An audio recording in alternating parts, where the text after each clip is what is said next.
이제 진짜 이거 이강 빼먹고 가야 돼 이제. 상기 하겠습니다. 아니.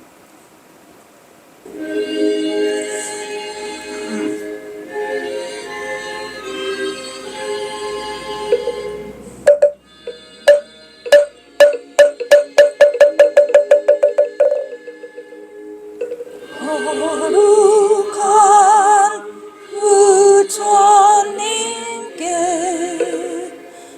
귀합니다.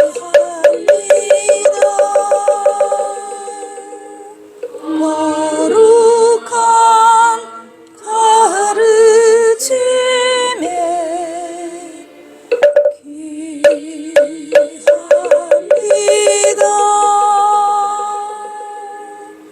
거룩한 스님들께 귀합니다.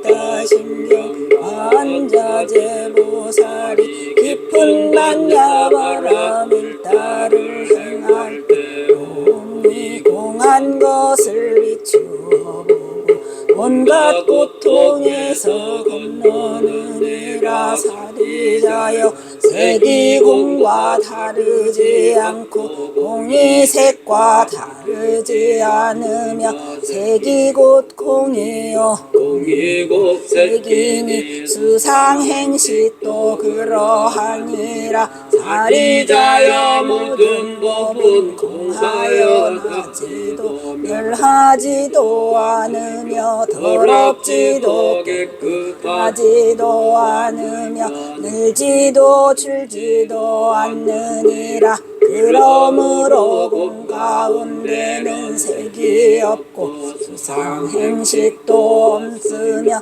안이비설신의도 없고 색성향 미촉법도 없으며 눈의 경계도 의식의 경계까지도 없고 무명도 무명이 다함까지도 없으며 늙고 죽음도 죽음이 다함까지도 없고 오진멸도도 없으며 지혜도 어둠도 없느니라. 얻을 것이 없는 까닭에 보살은 반야바라밀다를 의지함으로 마음에 걸림이 없고 걸림이 없으므로 두려움이 없어서 이 바뀐 헛된 생각을 멀리 떠나 완전한 열반에 들어가며 삼세의 모든 부처님도 반야바라밀다를 의지함으로 최상의 깨달음을 얻느니라. 반야바라밀다는 가장 신비하고 밝은 주문이며 없는 주문이며 무엇과도 견줄 수 없는 주문이니 온갖 괴로움을 없애고 진실하여 허망하지 않음을 알지니라. 이제 반야바라밀다 주를 말하리라. 아제 바라 승아제 모지사바 아제 바라 승아제 아제 바라 승아제 모지사바.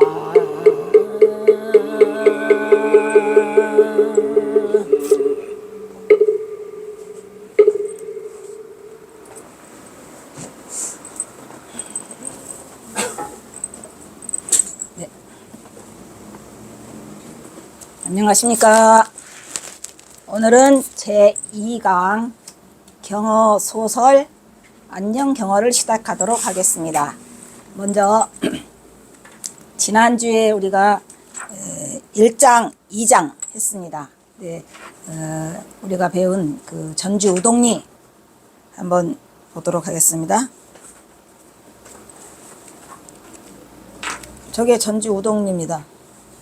스님, 우리가 가본 그 거북바위라고 하는 곳인데요.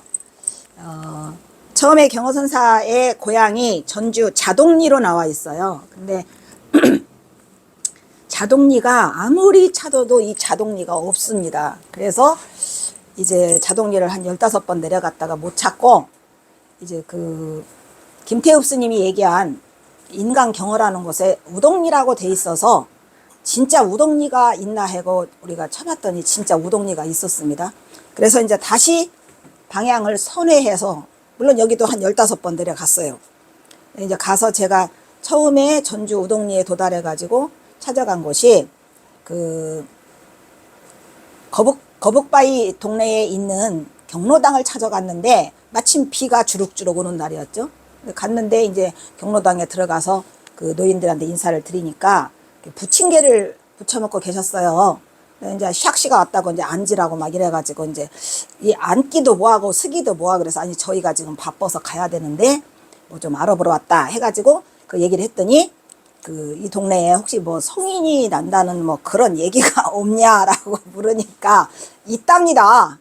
그래서 이 거북바위를 일러줬는데 이제 거기서 우리가 간다 그러니까 이 부침개 이거 보이죠? 이게 비닐로에 부침개예요.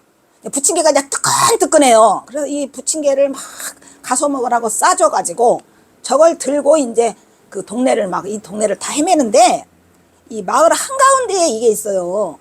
그래가지고 못 찾았죠. 굉장히 찾는데 힘들었어요. 그런데 보니까 여기가 이 거북바위가 이렇게 동네 한데 이게 있어서 이제 가서 이제 이렇게 그냥 정말로 온몸을 다 바쳐 인사를 드리는 이제 그런 모습이고요. 그다음에 저게 PPT로 눌러야 되나 보다. 2번. 2번, 3번 계속 그냥 눌러주세요. 그거. 안 눌러져? 눌러봐. 네. 봉동 구암 마을이라고 써 있잖아요. 그 저기 거북바위 옆에 이제 이게 있습니다. 이렇게 있어가지고 주 자세히 써 있어요.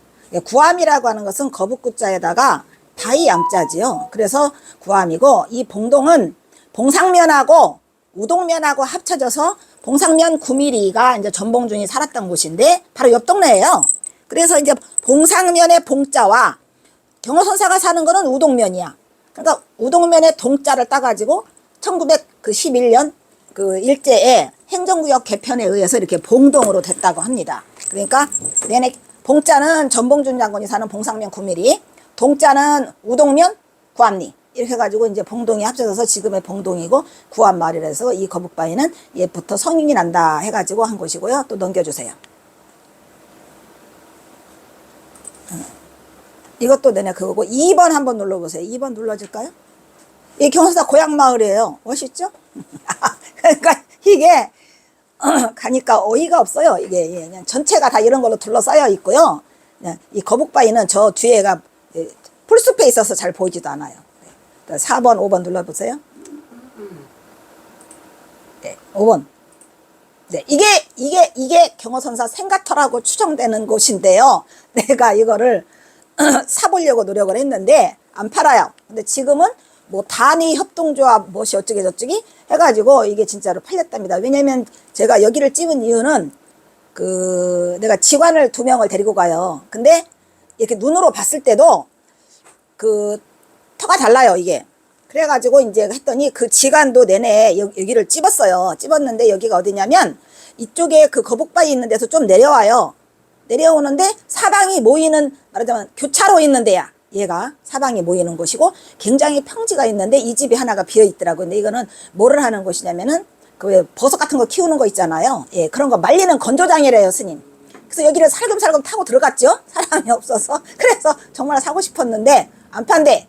좀 이따 다시 가니까 여기가 그 저기로 돼갖고 무슨 조합이라나 뭐 해갖고 그 마을에 농공단지 뭐 그런 거로 예, 설정이 됐답니다. 6번. 이건 이제 그 거북바위 보이죠? 여기 뒤로 이게 거북바위거든요. 얘가 거북바위예요. 이렇게 들어가는 입구인데 여기 소나무 숲이 이렇게 돼 있어요.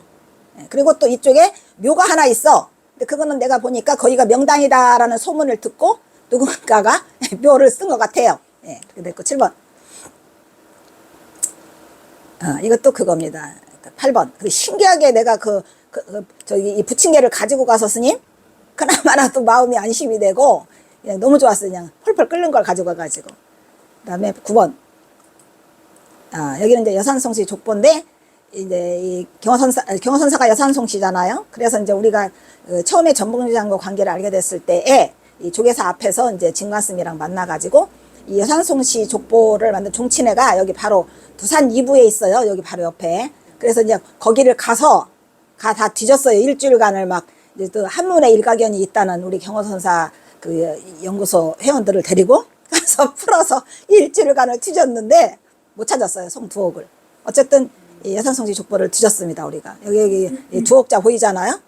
여기 두옥 보이잖아요. 근데 그 두옥 밑에 이제 두옥은 하나 있는데 두옥 밑에 이제 희옥 뭐 이런 게 있어야 돼. 아닌 것 같아요. 이게 이 두옥이 있긴 있어요. 여기 두옥 보이죠, 스님? 네, 찾았어요. 이게 그렇게 됐고요. 그 다음에 또 10번. 10번 넘어가면 이제 아까 그 파란 저기 지붕 있잖아요. 그게 여기 게 있어요. 여기 있는데 여기가 이렇게 평지로 돼갖고 이게 사거리야. 이게 자연적으로 사거리 생겼다고요. 그래가지고 여기에 이제 맞아 버스 정류장의 종점이거든요. 그러니까 신기하죠. 그래가지고 여기 경천 화암사라고 써 있잖아요, 스님. 이 경천면이에요. 경천면이라 이 경호선사가 전봉준한테 이 경천면도 조심하라. 경천 아시죠, 스님? 김경천이가 죽였잖아요. 그래서 이 경천면도 조심을 하고 또 이제 그 우금치에서 퇴각을 할 때 또 경천이라는 저기 강물이 있답니다. 경천강. 또랑 조금 강물이지만 거기도 조심하라서 다 잘 갔는데 하필이면 그 경천이 아니고 김경천이라는 놈이었어. 그래서 그거 순창 피놀이로 이제 기어 들어가가지고 결국은 죽음을 당하는데 이게 그 스님 우리 가보는 화암사. 스님 이거 가셨었나요? 이 화암사가 어마어마한 절이에요, 스님. 나는 이게 우리가 경화선사 가보 중에서 가장 아름다운 절 중에 꼽을 수 있는 가는 길은 무척 험한데 하나도 때가 묻어 있지 않은 진짜 아름다운 곳이고 어떤 시인이 정말 그분도 아름다웠었나 봐. 거기다 시를 읊어놓고 왔는데 대단한 곳이에요. 같은 그게 경호선사랑 같은 고향마을에 이게 있고요. 이거거든요. 이거 오래됐어요. 근데 또 이제 경호선사가 이 화암사를 자주 갔다고 생각되는 그 이유는 그 용원대사 행장이라고 왜 새로 발견된 거 있잖아요. 우리 경호 연극할 때 그 용원대사 행장이 이 화암사에서 거주를 하세요. 그러니까 정말 기가 막히게 이 경호선사하고 용원대사 행장하고 용원대사 행장을 10장인가를 써주잖아요.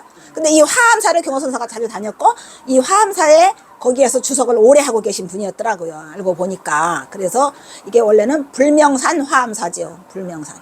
예. 그래서 이 화암사에 인연이 있고요. 또 11번.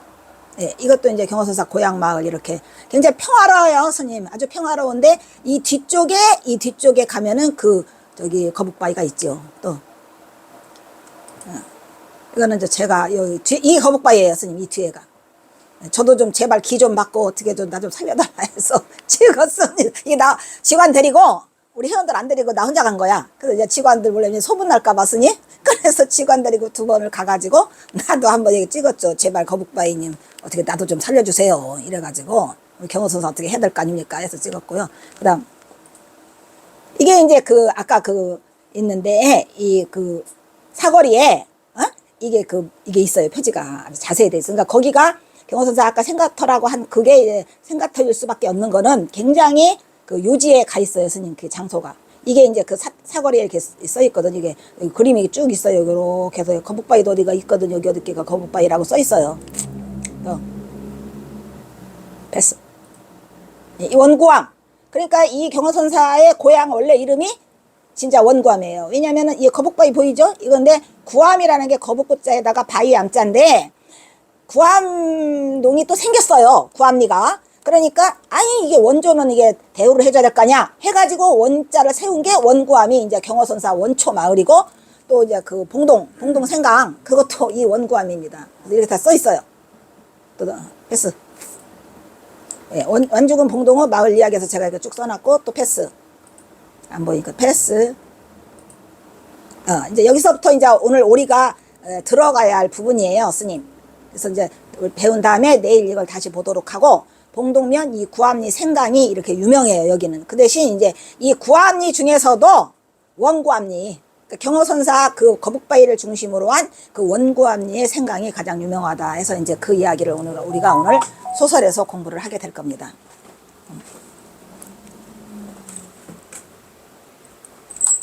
이거 돌리고 그래서 자, 그러면 오늘은 하늘이 내린 명약 봉동생강 3장 33쪽이에요, 스님. 예.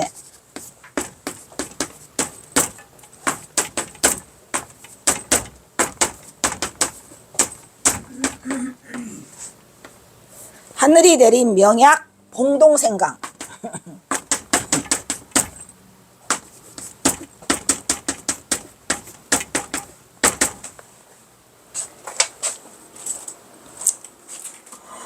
한번 읽어보겠습니다. 스킵하니까 잘 따라오셔야 됩니다.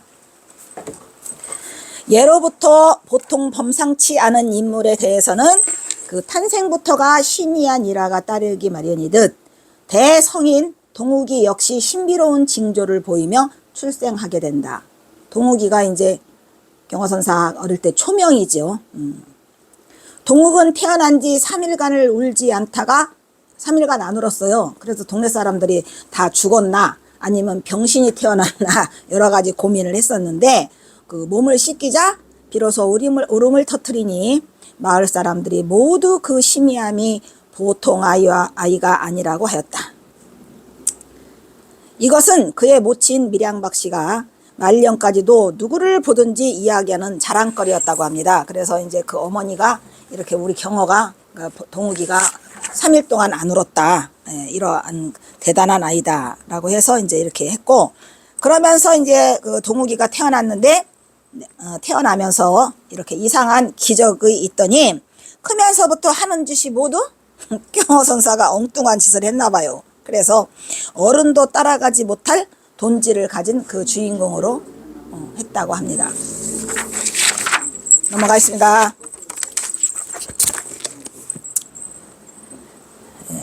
그래서 이제 이 경어선사가 동네에 이제 천석거부로 이제 아주 그 부유한 가정에서 이렇게 그 근심 걱정 없이 행복이 온몸에 듬뿍 쌓여가지고 자랐는데, 이제 여기에 동욱의 또 마을에는 일찍부터 하늘의 선물이 또 있었으니 조선시대의 전라감사 이서구라는 분 얘기를 들어보셨나요?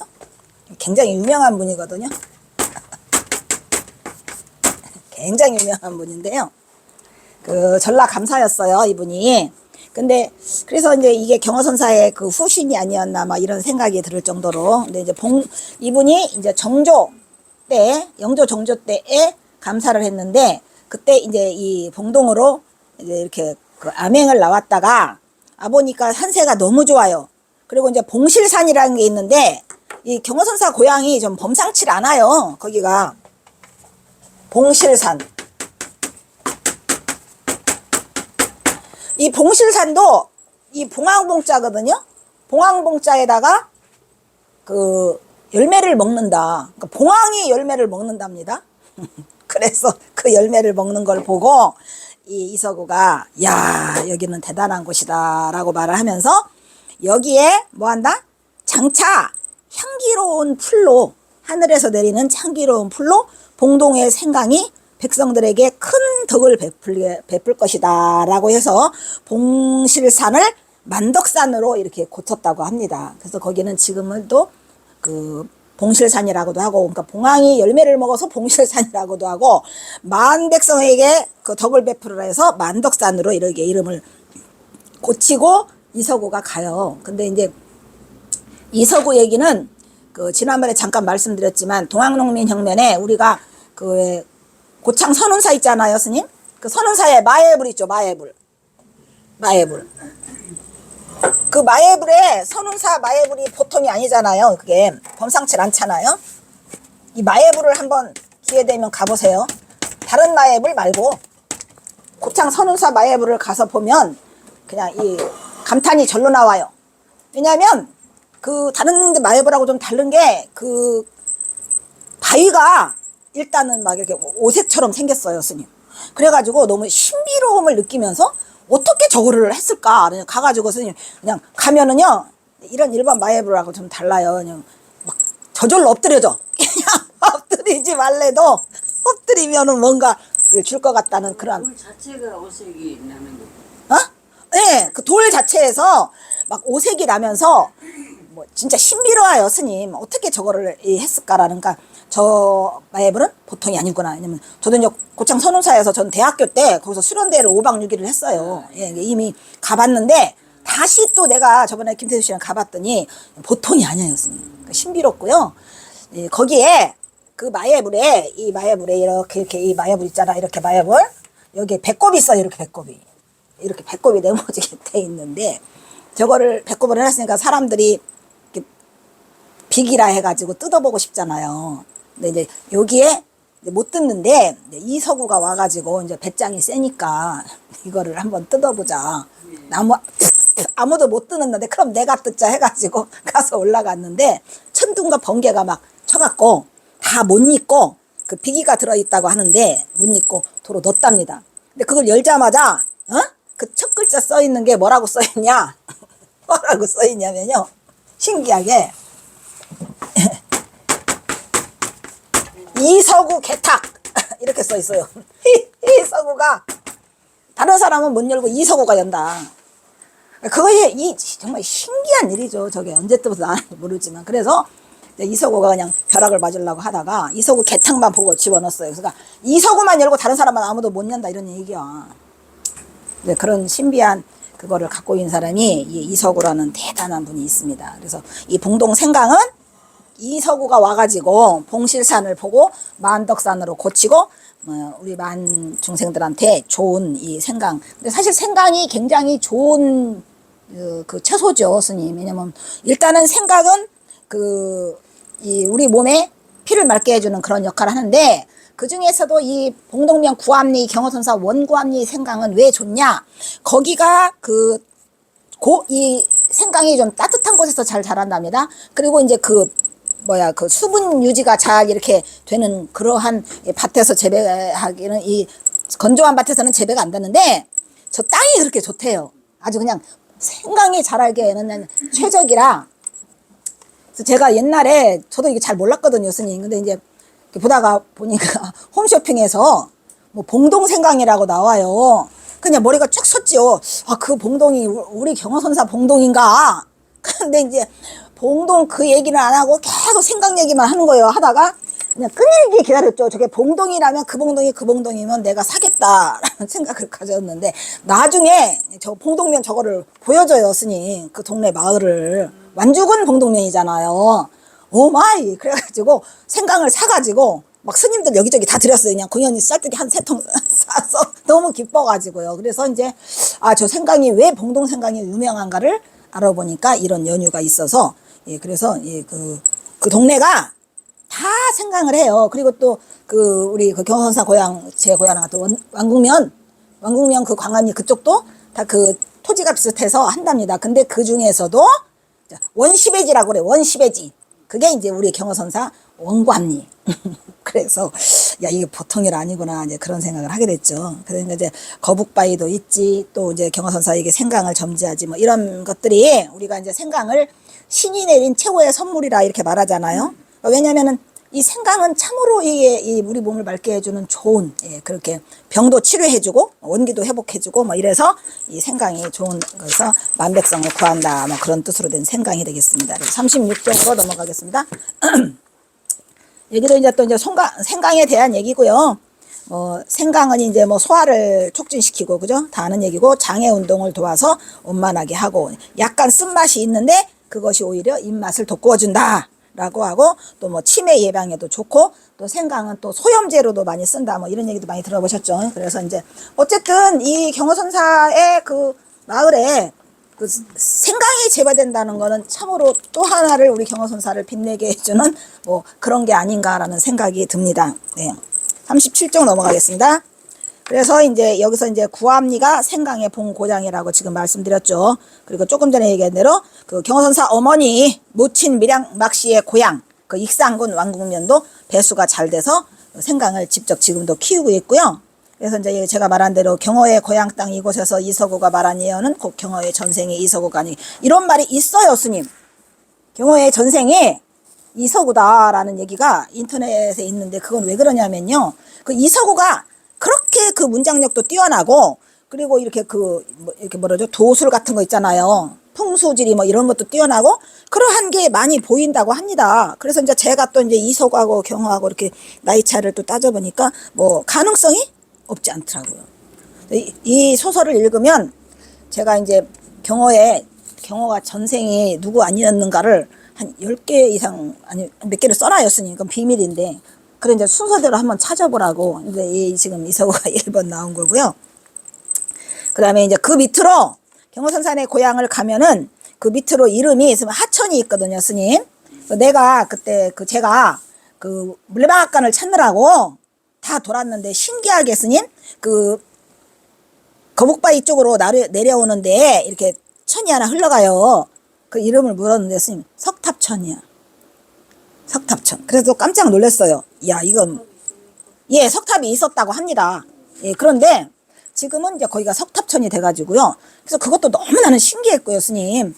예, 그게 이름이 석탑천이라는 그 천 이름에 누가 석탑천을 쉽게 붙여줍니까, 스님? 근데 하필이면은 그 경호선사 아까 생카테라간 있잖아요. 그 옆으로 이 요만한 구렁이 막 있으면서 큰 강물이 하나 흘러가요. 그래서 내가 이게 뭐냐, 이게 석탑천이래요. 그렇대요, 옛날에 있었답니다. 그래서 이것도 참 신기했고요. 그리고 또 아까 사통오다리라고 하는 거 있잖아요. 그게 이제 그 한양으로 통하는 그 지름길이랍니다, 거기가. 네, 넘어가겠습니다. 그러니까 굉장히 경호선사 그 집이 그 송두옥이가 천석군이라 경호선사의 땅을 안 밟고는 지나가지를 못해서 거기 우동면 그 구암리 거북바위에서부터 우리가 지난번에 스님 그 발견한 할아버지랑 사진 찍은 데 있잖아요. 물레방앗간 거기까지가 다예요. 근데 한참 멀리 보여. 저기 이렇게 아득히 보일 정도로 그렇게 멀은데 그 물레방앗간 한 개만 남겨놓고 그 경호선산의 그 재산을 싹 뺏어버리니까 예, 송도기가 우라병이 나가지고 틀어누웠다가 예, 경호선사 8살 때 이제 마침내 세상을 뜨고 말지요. 예, 그러니까 그러한 곳이고요. 이제 그 가운데 있는 거 아까 내가 사통오다를 했잖아요. 거기를 역참로라고도 한답니다. 그리고 이제 또 그 위에 또 통샘마을이 또 있어요.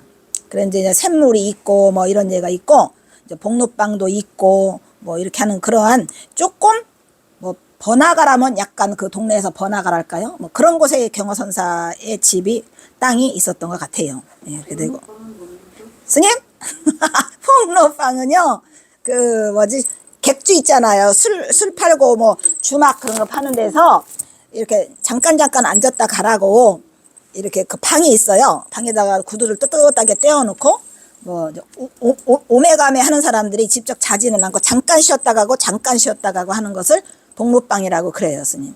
예, 그러니까 이게 사극에 주로 많이 등장을 하죠. 쉬어가는 거. 그래서 이제 가서 술을 먹는데 조금 좀 쉬고 싶다 그러고 이제 시골서 올라온 사람들은 뭐 바로 술을 먹을 수는 없잖아요. 등 좀 뜨뜻이 좀 지지고 가야 되니까 복로방은 항상 따끈따끈이 지져져 있었다고 그럽니다. 자, 예.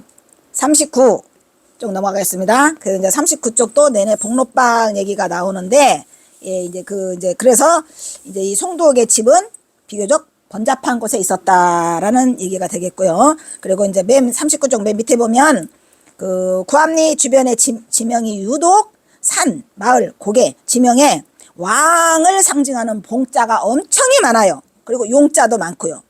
봉자가 많고 용자가 많으니까 그 동네가 원래 봉상명 9mm도 스님 범상치 않잖아요. 그죠? 봉상이 그 봉황의 날개에다가 9mm니까 거북의 꼬리니까 이게 그 전봉준 장군이 살았던 그것도 범상치 않은 곳이고 경호선사가 살았던 이 봉실산이나 이런 것도 또 범상치 않은 곳이다라는 생각이 듭니다. 40쪽으로 넘어가겠습니다. 또 40쪽에 오면 또 그 동네 이름이 또 비봉면이 있어요, 스님. 비봉면. 그러니까 거기도 또 풍수지리로 명당이라고 있고요. 이제 그 산이 이제 봉동을 다 먹여 살린다. 그래서 이제 봉황이 날아가는 곳이니까. 그래서 이제 그거를 어머니의 산으로 이렇게 불렀다고 합니다. 거기를. 이제 그 옆에 이제 봉림산이, 아니, 봉실산이 있고 또 항림사라는 절이 바로 옆에 있었다 그래요. 그래서 이제 그 누가 그때 쓴 소설에 보니까 경호선사 어머니랑 이 항림사라는 절을 다녔다고 합니다. 그렇게 하고 이제 봉림산 밑에 뭐 기린봉 뭐 이런 게 쭉 있는데 이 동네가 전부 다 이제 그 봉자가 많이 들어가는 예, 그러한 마을이다 이런 얘기죠. 그래서 이제 그 중간에 내려오면 경호선사에 속가는 사대부의 전통을 지녀오는 집안이었는데 이 경호선사가 어릴 때에 그 집신을 막 지었다고 했다고 합니다. 그러니까 이제 집신을 삼다가 걸리면 이제 그 아버지한테 꾸지람을 뭐 굉장히 맞았고 막 볼기도 맞고 그랬다고 하는데 그 경호선사가 그거를 다 맞아가면서도 기어코 그 집신 삼는 법을 배워가지고 엄청 집신을 잘 심는다고 합니다. 그래서 40쪽, 41쪽으로 넘어가겠습니다. 그래가지고 예, 그래서 41쪽 가면은 몰래 열심히 신을 삼아가지고 집신을 잡는 그런 습관이 일찍이 됐는데 이게 이제 어디까지 가느냐 하면요. 스님, 경호선사 제자 수월이 있잖아요. 수월이, 해월이, 망공이한테 다 가르쳐 경호선사가. 그냥 오기만 하면 집신 삼기는 1등이에요. 그러니까 경호선사 제자 그 수월이도 집세기 선사라고 하잖아요. 그래서 다 이게 경호선사한테 배워가지고 엄청 집신을 잘 삼는답니다. 근데 내가 보니까 그 이유가 이 경호선사가 이제 그 집신을 배워온 덕분에 좋은 점은 뭐냐면 경호선사가 나중에 이제 커서 신발이, 그러니까 그쪽 장신이라 파는 게 없어. 파는 게 없으니까 없을 때는 그냥 걸어서 가고 있으면은 이제 신고 없으면 맨발로 저벅저벅 이래가지고 이제 어디 길 떠나면은 이제 수어라 해워라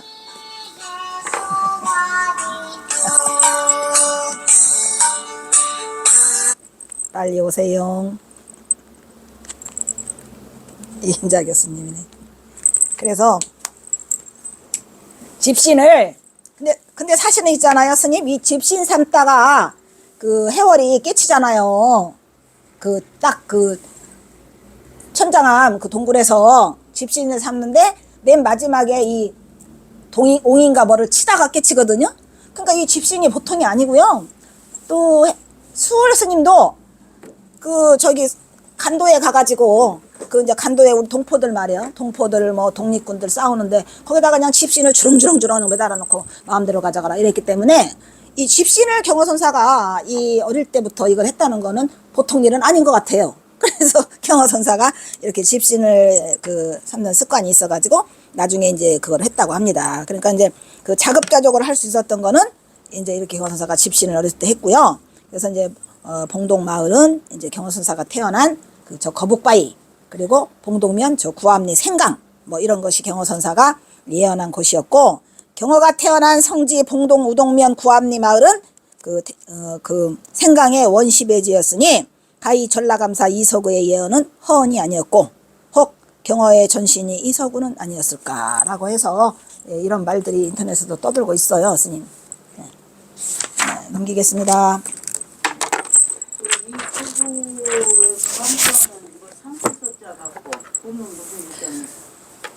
그게 아홉구자를 같아. 아홉구. 예, 근데 상서서자가 아니고요. 글서자예요, 스님. 예, 글서예요. 예, 특이해요, 아주. 그래서 거기에 대한 그 전설이 또 있어요. 이서구라는 자가. 그러니까 보통 내기가 아니고요. 그래서 저도 이제 그 사람들이 이서구가 경호의 후신이다라는 말을 했을 때 막 틀려드릴 얘기가 아니고 이 이서구의 그게 이제 말하자면은 어디 아까 마예불까지 가고 또 마예불에서 또 끝나는 게 아니에요. 거기에 동학농민에서 손 누구죠? 전봉주 장군 손병이 아니야. 그래서 그 사람이 또 그거를 파요, 스님. 저기를 이 배꼽을 예예 또 팝니다. 예예 팠어요. 팠는데 그분도 역시 막 벼락을 치고 뭐를 했다. 그래서 뭐 일부만 보고 다시 묻었다 뭐 이런 말이 있고 그냥 비기처럼 그게 내려와요, 스님. 손아중이다, 손아중.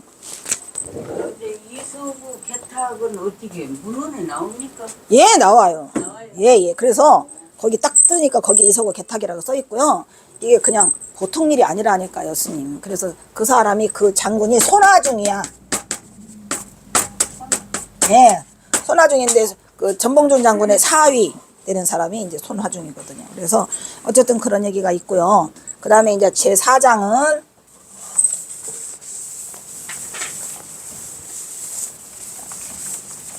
사실은 이 경어선시나 이것보다 이 비하인드 스토리가 너무너무 많아서 제가 소설을 쓰게 된 그런 경위가 되는데, 4장 전봉준이 봉상면 9mm로 이사오다.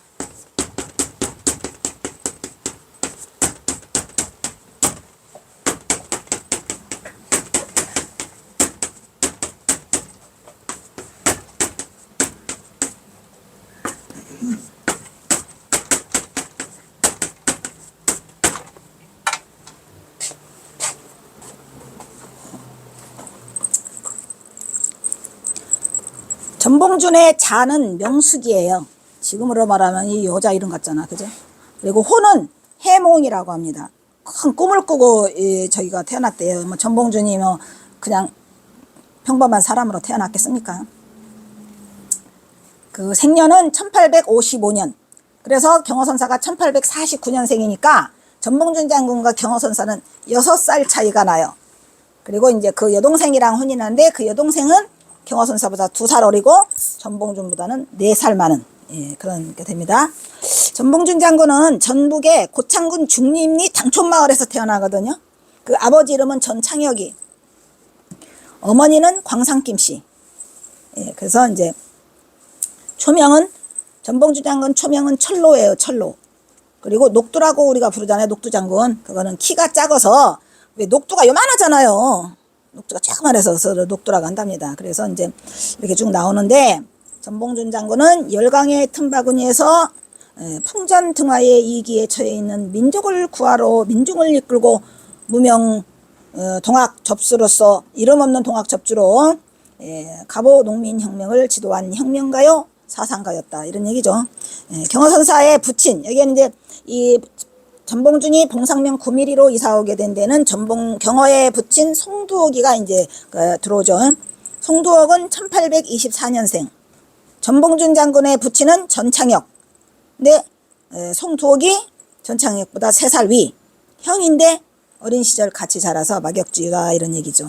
근데 이게 그래서 이 송두옥이 참 대단한 분인 게 그 우동면 구암리에 터를 잡고 살고 이제 누구누구를 낳죠? 동석이하고 동욱이, 그죠? 이 송두옥은 굉장히 그 유명하신, 뭐라 그럴까, 굉장히 그 경어선사를 낳을 정도니까 아주 대단하신 분이겠죠. 왜냐면 왜 대단하신 분이냐, 아니 자기 아들보다도 더 좋은 터로 전봉준을 인도하는 거예요. 이게 쉬운 게 아니죠, 그제? 이제 이 송두옥은 누구누구를 낳냐면 동석이. 이 동석이가 이제 태어죠. 나중에 이제 크면은 태어 스님이 되는 거고요. 그 다음에 동욱이 이제 경어지, 이게 경어. 그리고 여동생 송동이, 그 다음에 송동숙이. 이렇게 사남매를 낳는데 그 중에 이제 동이가 전봉준 장군의 처가 되는 거예요. 이게 전봉준 장군의 처. 그러한 이제 그 가족 관계를 갖고 있고요. 전봉준 장군도 또 아래 여동생이 있는데 그 이름이 전고개라고 합니다. 우리가 진고개라고 있잖아요. 그것처럼 여자 이름을 전고개라고 이렇게 지었어요. 근데 이제 그때 당시에는 이제 고루해 갖고 여자 이름은 안 짓잖아요. 근데 이게 경어선사 아버지는 이렇게 깨어 있는 분이시라 다 이름을 지어서 이렇게 했고, 또 전봉준 장군 아버지에게도 이름을 지어라 그래가지고 이제 전고개라고 이제 그 전봉준 장군 여동생의 이름까지도 지었답니다. 그렇게 됐고, 그렇게 됐는데 이제 전봉준 장군이 거기서 아기를 낳으니까 이제 송독이 그 풍수지리에 원래 능했고 또 전창혁도 역시 풍수지리에 관심이 있어가지고 이제 어떻게 했냐면은 이제 여기에 봉상면 9mm에 오면은 성인이 출연한다고 한다. 그래서 이 말이 성인출이라고 그러거든요. 근데 이게 그 김상기 박사라고 서울대학교에 유명한 그 교수였는데 지금은 자꾸 하셨죠. 이 김상기 교수 박사가 이제 그 동학농민에 대해서 굉장히 연구를 하셨었어요. 근데 이제 이렇게 조선일보에다가 이제 그 연재를 하시면서 책을 요만하게 했는데 우리 저기 어디 게 있어? 여기 있어요. 근데 거기에 이제 뭐라고 써 있냐면 이 김상기 박사가 그 9mm 봉상면 9mm 이거 중요하죠. 성인출.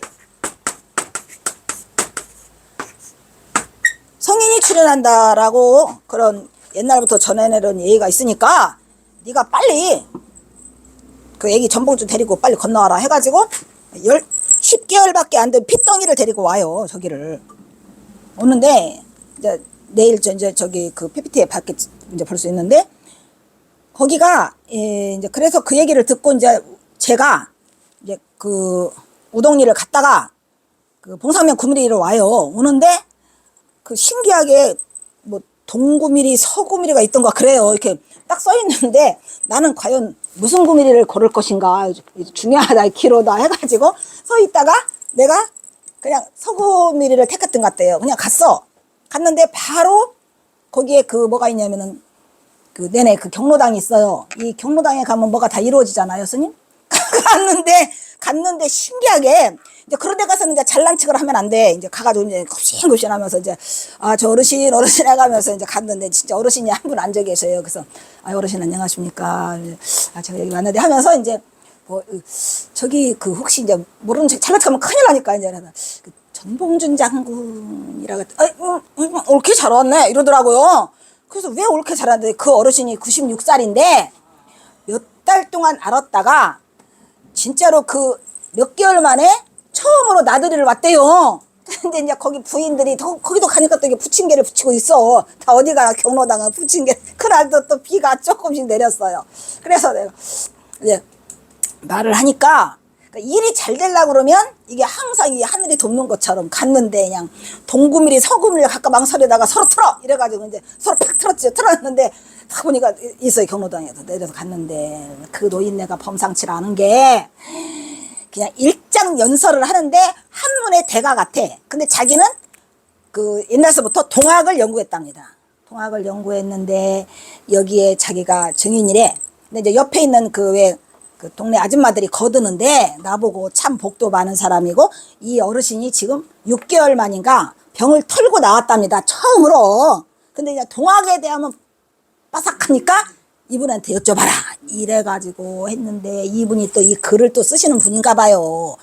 그냥 얘기도 고마운데 자기가 쓴 글을 이렇게 주어 그 글을 재미인가 봐요. 그게 이제 자기가 소일거리로 이제 늙어서 나이 들어서 이게 뭐 큰 글씨는 아니요 뭐 이만하게 했는데 이제 나하고 이제 김태순 씨랑 주면서 자기가 안내를 하겠대요.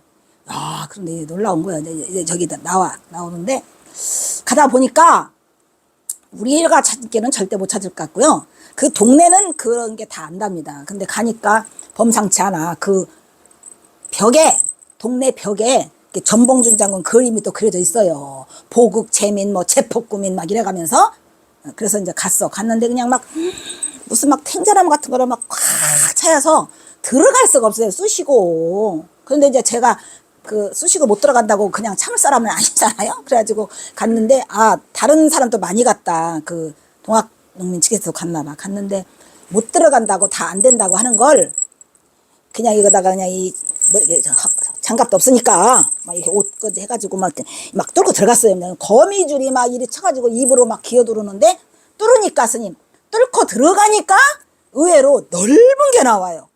그러니까 못 들어가게 막 이렇게 막 천길처럼 다 해놔서 안 보여 속이 하나도. 그러니까 이리 쑤셔도 안 되고 저리 쑤셔도 안 되고 그렇다고 내가 못 들어가냐 그냥 막 이거 동네 막 하다가 이렇게 벌리고 들어가는데 막 여기 끌키고 막 다 했지만 들어가니까 아주 정리를 잘 해놨어요. 그리고 거기에 옛날에 그 비구니가 거기서 살았답니다. 절을 짓고 조그마하게 암자를 짓고 살아서 그 터가 있어요. 그래서 아마 봉동면 저기 9mm 봉상면 9mm 그쪽에서 이거를 뭐 이렇게 저기로 그 시에선가 뭐에선가 이걸 한답니다. 그래서 다른 사람이 들어오지 못하게 잘 보존을 해놨고요. 가니까 이제 집터가 다 있어요, 스님. 집터가 있고 거기서 살은 흔적도 있고 그래가지고 정말 저거 안 들어가 봤으면 큰일 날 뻔했다 했는데 그냥 막 아주 막 산더미처럼 생긴 이렇게 무슨 대나무 숲 같은 걸 해놔가지고 다른 사람 접근이 안 되더라고요. 근데 어쨌든 가서 그거를 우리가 다 찍어오고 그냥 기념사진도 찍고 막 별짓 다 해가지고 이렇게 해갖고 온 게 이제 이 전봉준 장군 봉상문 거기가 성인이 출연한다는 이제 그런 곳이었어요. 그래가지고 경화선사 아버지가 이제 와라 하니까 그냥 그 전봉준 장군 아버지도 그냥 오케이 이래가지고 그 10살짜리 핏덩이를 들고 여기를 와서 그리고 이제 경화선사 아버지가 이제 경화선사 8살에 돌아가시니까 몇 년을 같이 살아요. 한 8년을 같이 사는데 그렇게 살다 보니까 이제 이 전봉준이도 커지고 그리고 경화선사는 아버지가 8세에 죽으니까 이제 9세 때 이제 8세 때에 떠나서 이제 청계사로 오고 이들은 거기서 그냥 살아요. 살면서 이제 나중에 경화선사 여동생하고도 같이 그 옆에 마을에 가니까 스님 서당리가 있어요. 이름이 서당리야. 근데 내가 또 그냥 안 지나치잖아요. 그 마을에 이제 그 아래에 이제 이 뭐 밥 매는 분이 계시길래 아니 그래서 내가 아니 그 서당에 다녔다는 내용이 나와요. 그래서 내가 이제 가다 보니 서당리가 있는 거야. 그래서 이제 저 어르신한테 여쭤봤죠. 어르신 여기가 서당리인가요? 그러니까 서당리래. 근데 왜 서당리라고 그랬죠? 라고 하니까 아니 서당이 있었으니까 서당이라고 그러지. 딱 나오게 돼 있잖아요. 그래서 그럼 서당이 어디 있었죠? 하니까 거기를 찝어대는데 그 봉상면 9mm하고 그 우리 우동리하고 거의 가운데쯤에 있어요. 있어가지고 거기 하나가 서당이 있었답니다. 오래된 서당이. 그래서 뭐도 예. 그래서 이제 들리는 말에 의하면 거기도 이제 내내 이제 그 경어선산의 집안의 어르신이 후은장을 해가지고 뭐 송진사나 뭐라 해가지고 이제 이렇게 다녀가지고 이제 전봉주장기를 했는데 어찌됐건 그러면서 이제 경어선사 아버지가 돌아가시니까 이제 그 전봉준 장군 아버지를 그냥 아버지처럼 해요. 아버지처럼 부르고 아버지처럼 의지하고 뭐 이래가지고 경어선사 그 친필 보낼 때도 이제 그렇게 해서 보내는 그런 내용이 있죠. 네, 그래서 이제 이게 이제 그 전봉준 장군이 봉상명 9mm로 이사 오게 된 그런 계기가 되는 거예요. 손님들이라고 하는데 김상규 씨는 그때 뭐로 하신 분이에요? 무슨 지리학과 뭐 교수인가 그래요. 그때 당시? 예, 그때 당시. 그러니까 굉장히 대단한 사람이에요. 저분이 그냥 저기 한 사람이 아니에요. 그리고 이제 저분이 얼마나 더 자세한 얘기를 써놨냐면 그냥 책은 요만한데 그냥 이 도움을 많이 받았죠. 이제 근데 거기에 뭐라고 써 있냐면 이 경어선사 아버지가 송두옥이잖아요. 송두옥인데 이게 굉장히 이런 게 없으면은 굉장히 이런 거를 증명하기가 굉장히 어렵잖아요. 근데 정말로 이런 거를 잘 해놨어요, 그분이. 그래서 송두옥, 그 다음에 이제 여기에 이제 송헌옥이가 있어요, 송헌옥이. 그 다음에 송희옥이가 있어요. 그러면 얘네가 지금 옥자돌림이라는 게 금방 보이죠. 그 이제 송두옥, 송헌옥인데 송헌옥이는 벼슬자리를 해. 이게 송두옥이가 마덩이고 이게 둘째 셋째예요. 근데 송헌옥이는 이제 벼슬자리를 해가지고 대원군하고 연결이 되는 거예요, 이게. 그래서 이제 이 송헌옥이가 누구를 연결시키냐면 송희옥이를 연결시켜요. 그럼 송희옥이는 전봉준하고 연결이 된단 말이야. 그래서 전봉준이가 그 젊은 시절에 대원군의 집에 가서 몸값바로 3년 살았다라는 얘기가 그 얘기고, 나중에 이제 전봉준, 대원군의 밀서를 가지고 다 이리 와. 전부 다 모여요. 9mm로 모이죠, 다. 예. 그러니까 이게 그냥 대충 이루어진 일이 아니고, 그래서 이렇게 돼가지고 이제 송헌옥이의 아들이 송용호라고 있답니다, 또. 여기 있는데 내가 송용호 좀 찾아달라고 그렇게 말해도 안 찾아줘. 없나 봐. 그래서 어찌됐건 김상기 박사의 그 책에는 이게 그대로 써 있어요. 그래서 제가 이제 처음에 동학농민을 보면 그냥 막 송씨가 그냥 떼죽으로 있어요, 스님. 막 송두호. 이제 송두호가 있어. 그러면 이제 이 두자가 여기 두자잖아요. 그래서 얘네가 연결되려면은 얘네는 두자 돌림이야. 여기는 옥자 돌림이잖아요. 그러니까 이 송두호, 송두섭 이렇게 해서 보니까 또 이게 두자 돌림이야. 근데 희한하게 이 송희욱이 옥자 돌림은 없어요, 스님. 신기하더라고요. 그래서 하여튼 그 전봉준 장군의 동학농민에 그 가입된 그 사람들이 내가 그냥 진짜 많이 뒤져봤거든요. 송씨가 한 40명이 나오는데 옥자 돌림은 없어. 이렇게 송두호, 송두섭, 또 이제 이 호자 돌림이 또 있더라고요. 송주호가 있어요. 송주호, 또 송두호 이렇게 해서 호자 돌림도 있고 두자 돌림도 있고 이렇게 되는데 옥자 돌림은 없다는 거죠. 얘네만 옥자 돌림이에요. 그게 되게 좀 신기했고요. 그거 찾느라고 시간을 많이 소비했는데 어찌됐건 송희옥이, 송도기, 송헌욱이가 같은 마을에 살아서 이렇게 됐고 그 김상기 박사가 말한 그 성인출 봉상명 9mm 성인출 이렇게 돼가지고 전봉준 장군네가 예사를 오게 되는 그러한 계기가 돼가지고 정말 참 어찌 보면은 송두옥이가 대단한 인물이라는 게 자기 아들도 있는데 자기 아들 제끼고 그리 이사와라 해가지고 나중에 뭐 크면은 우리 그 혼인을 맺자 이렇게 해서 그 혼인이 이루어지지 않았나 이제 그런 생각이 드는 거죠. 그 다음에 이제 전창혁이가 송도옥이 말하기를 사시사쪽입니다. 이웃 동네 봉상명 9mm에 성인이 출연한다는 설이 있었으니 전봉준을 낳자마자 전창혁에게 당장 이사갈 것을 권하였으니 이에 전창혁은 마음이 움직여서 2살 때 우리말은 2살이지만 여기 10개월이에요. 10개월이 나면은 1살이고 2살 때 이곳 9mm로 이사하여 전봉준은 어려서부터 전주 9mm로 옮겨 살다가 13세 때에 이제 이사를 가요. 그 정읍 저기로 황새마을로 이사를 가는데 제가 그 정읍 황새마을도 가봤거든요. 소금리라고 있어가지고 처음에 전봉준 장군 할 때 거기에 경호선사 여동생의 무덤이 있다 그래가지고 그냥 엄청 찾았어요. 스님 막 한겨울에 가서 그냥 벌판을 다 뒤졌는데 안 나와요. 없었어요. 그래서 내가 이제 그때 전북대학교에 그 뭐지 송정수 교수라나 뭐 하여튼 그분이 쓴 책을 보고 우리가 가가지고 전화를 했더니 사실은 그게 없답니다. 못 찾았어요. 그래가지고 이제 헤매다가 거기에 무슨 스님 아까 무슨 촌이랬죠? 이거 석탑천. 그래서 거기가 석탑사가 있어요, 스님. 신기하게. 그래가지고 뒤지다 보니까 석탑사가 있어서 석탑사에 갔는데 그냥 그 스님이 그냥 너무너무 맛있는 밥을 해줘가지고 너무 감사하고 잊혀지질 않아요, 스님. 우리 가가고 회원들이. 그래서 이 정읍 일대도 우리가 다 샅샅이 다 겨울에 그냥 막 그 추운 겨울에 그냥 막 손이 꽁꽁 얼면서도 어떻게 경호선사 여동생 무덤이라도 한번 찾아보려고 그냥 막 다 뒤지는데 개미도 없었어요. 개미도 지나가는 사람. 그런데 어쨌든 석탑사라는 절이 있었고요. 거기서 우리가 밥을 얻어먹고 아주 감사한 그래서 이유가 그거였었나 봐요, 스님. 어쨌든 석탑천도 그거 했었나 봐. 그래서 이제 했고요. 그 다음에 이제 그 경호선사 아버지가 우라병으로 이제 그 가슴이 쥐어지듯 타들어가는 병에 견디다가 1857년 경호선사 나이 8살 때 세상을 뜨고 말았습니다. 그래서 이제 그러나 이때 전봉준은 겨우 10달 만에 이곳으로 이사를 와서 송도옥이 2해를 넘기고 사망을 하였지만 그 둘 경호에 붙인 송도옥과 전봉준에 붙인 전창혁은 이미 자식을 서로 나누어 갖기로 약조하고 세상을 떠났다. 그래서 이 동네는 스님 아까 말했잖아요. 구만리가 있는데 그 일대가 원래는 봉상면 지역인데 그 서당리라고 있죠, 스님. 서당리가 있어가지고 이 국만이라고 그 이름이 썼답니다. 활처럼 이렇게 휘어져 있대요.